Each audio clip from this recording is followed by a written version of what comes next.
Em torno de 40% dos consumidores brasileiros voltam a ficar inadimplentes dentro de um ano após quitar as dívidas. É o que mostram dados levantados em pesquisas da Serasa Experian.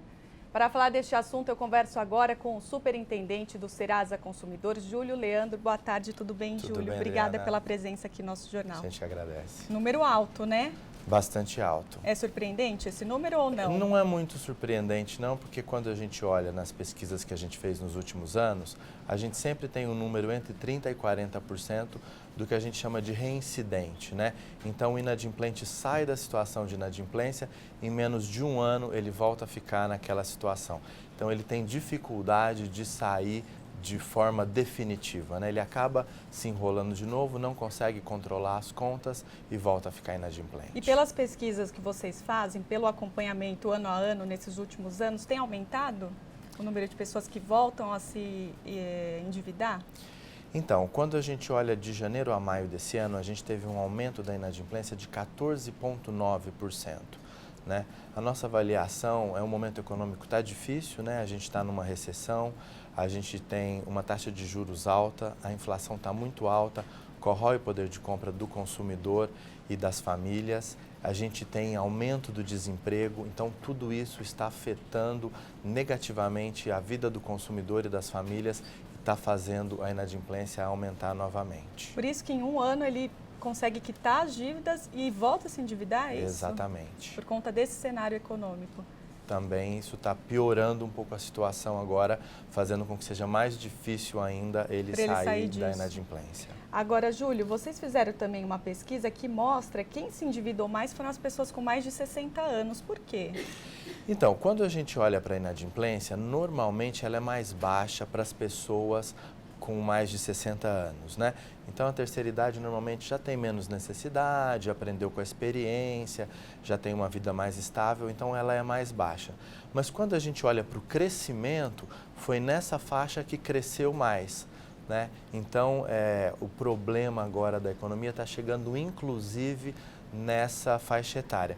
Quando a gente olha para a inflação da terceira idade, ela foi um pouco mais alta também, né? A gente tem custos com remédio, com plano de saúde, ela foi um pouco mais alta do que a inflação normal.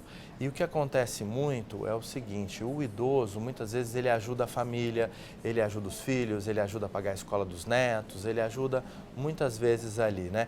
Então o pessoal pede para tomar empréstimo no nome do idoso, da família, então acaba pedindo essa ajuda e ele vai no intuito de ajudar e acaba também se enrolando. O crédito consignado é um fator também que leva a isso? A gente tem visto aí um aumento do crédito consignado pelos aposentados. Tem um índice bastante alto de crescimento do crédito consignado para os aposentados. E qual a avaliação que você faz dessa medida publicada ontem no Diário Oficial da União, que aumenta o crédito consignado de 30% para 35%? A gente avalia da seguinte forma, o que acontece é o seguinte, o crédito consignado, ele tem uma das taxas de juros mais baixas, né? Ele é praticamente, junto com veículos, a taxa de juros mais baixa do crédito ao consumidor. Para você ter uma ideia, está mais ou menos em torno de 2% ao mês. Se você pega o cartão de crédito, está 6,7%. O rotativo do cartão está 13,7%. O cheque especial está 10,5%. Então, o ponto positivo é o crédito consignado tem um juro mais baixo, ou seja, faz aquela dívida aumentar numa velocidade bem menor do que os outros tipos de crédito.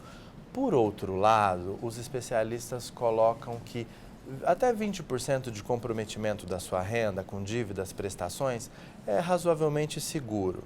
De 20% a 30% já aumenta um pouco esse risco, né? Você já tem um risco de perder o controle ali. Então assim, de 30% para 35% a gente já está num limite já bastante perigoso também. Então esse é o lado que apresenta maior desafio aí da medida provisória, né? E quais são os cuidados, então, que os consumidores devem ter para não entrar em dívidas ou para quitar suas dívidas? Quais são as dicas que vocês dão? A gente acredita, assim, principalmente entender o contexto e o momento. Nós estamos num momento difícil da economia, num momento complicado, né? Inflação alta, a economia não está crescendo. Com expectativa de melhora ou não, na sua opinião? A expectativa hoje tem muita incerteza no mercado, mas assim, a expectativa, se for melhorar, é a partir de uns 6 meses, 1 ano, que é esperado uma possível melhora da economia, mas se vier, ela não vai vir tão rápido assim, né? Então, para a inadimplência, a gente também espera ainda uma piora pelos próximos 2 trimestres.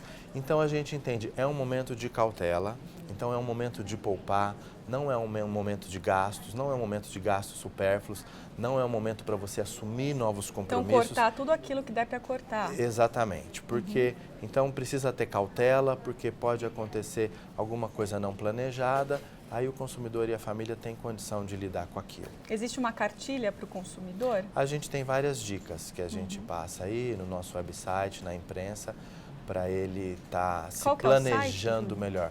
www.serasaconsumidor.com.br. Então tem todas as dicas nesse site também para o consumidor. Exatamente. Júlio, muito obrigada pela sua entrevista aqui no Jornal. Uma boa tarde para você. Nós é que agradecemos. Muito obrigado.